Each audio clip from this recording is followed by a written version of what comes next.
you're from Vienna and Yeah. you went to school here. Did you learn about Austrian economics here at school? Not even at university level. It was just then from I did a master in Denmark and had a lot of time to read, and so I grabbed a book of Mises and started reading. But here at the university... You studied economics here in Vienna? I studied economics here in Vienna. Oh, that's interesting. I thought it was only in the United States where they didn't teach Austrian economics. No. Here in the heart of the Mises and Menger and everybody else, they don't teach it in the university. Is that changing now, or...? Not to my knowledge. The problem is that especially the faculty of the Department of Economics is more and more turning a Department of Mathematics. And actually we see that most debates are very narrow, both at the university, also in the public level, even though there are here and there now some Austrian economists who are heard. But at university level, I think it's very meager. What about within government? I mean, the logic of Austrian economics is so compelling. It makes so much good common sense. Is there a greater acceptance now in government? In the United States, for example, the advocate there has been, as I'm sure you're aware, Ron Paul. Is there someone like that here in Austria? No. And one must not forget that monetary debates here are at the European level, or at least at the Eurogroup level, so we don't have an autonomous monetary policy anymore. So this hinders also debates at that level. So basically I think it's among lay persons you see an actually dramatic increase in interest in Austrian economics, but also in various other non-orthodox economic thinkers, which I think, first of all, is a positive sign. So people try to break up certain narrow limits on thinking. But if there was a debate, then in Germany you have it now a little bit with Frank Schäffler of the FDP, who is drawing on Austrian economics. So but again, you're saying that Austrians are happy with the way things are working in the Eurozone? No, definitely not, but even though this would not be now the general statement of an Austrian economist, but I think in the end it's also a political problem.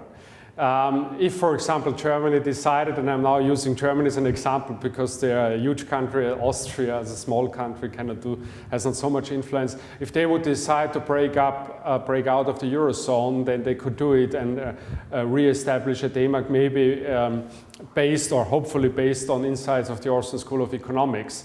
But again, in the Eurozone, then you have the problem, people with different languages. I mean, there cannot be a public debate.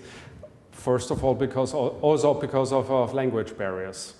So this, in the end, in the Eurozone would mean that you try to have an autonomous monetary policy, again, which means the breakup of the euro.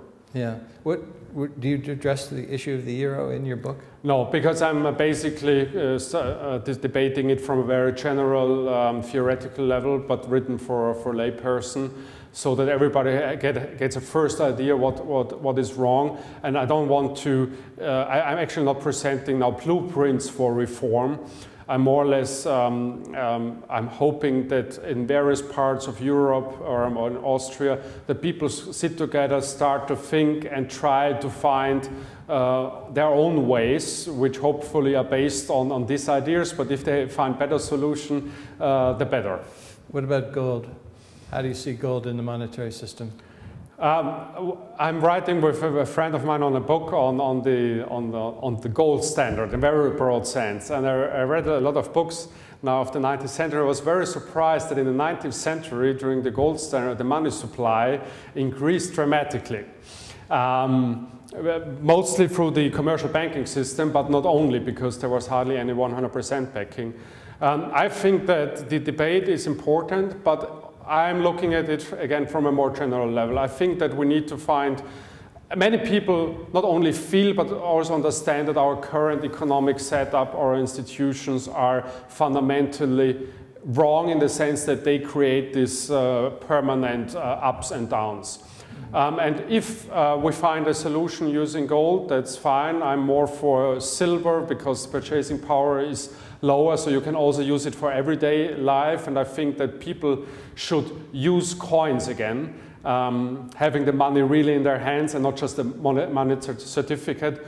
But gold could definitely play a role in a new institutional arrangement, especially for international trade, where this purchasing power argument does not hold if you have wholesale trades and of this. Yeah.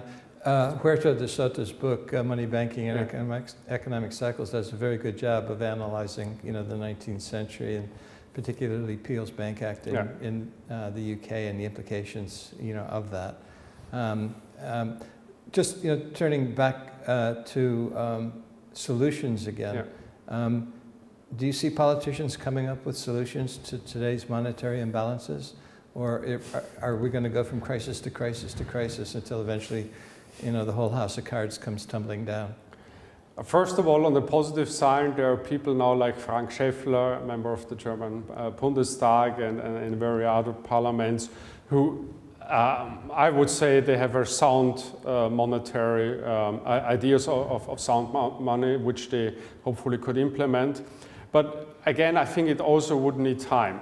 So in the short run, I'm very pessimistic.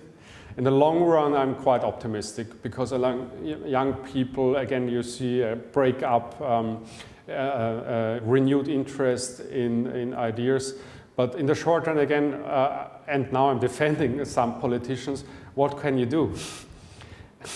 That's really also the problem. I mean, if you find out as a minister that, okay, things go absolutely wrong, how can you communicate this to the population and also within the European Union? I mean, it would immediately mean that you had to leave the Eurozone, which I think is not a negative way, but again, then you have to come up with, again, a political solution, how European countries would then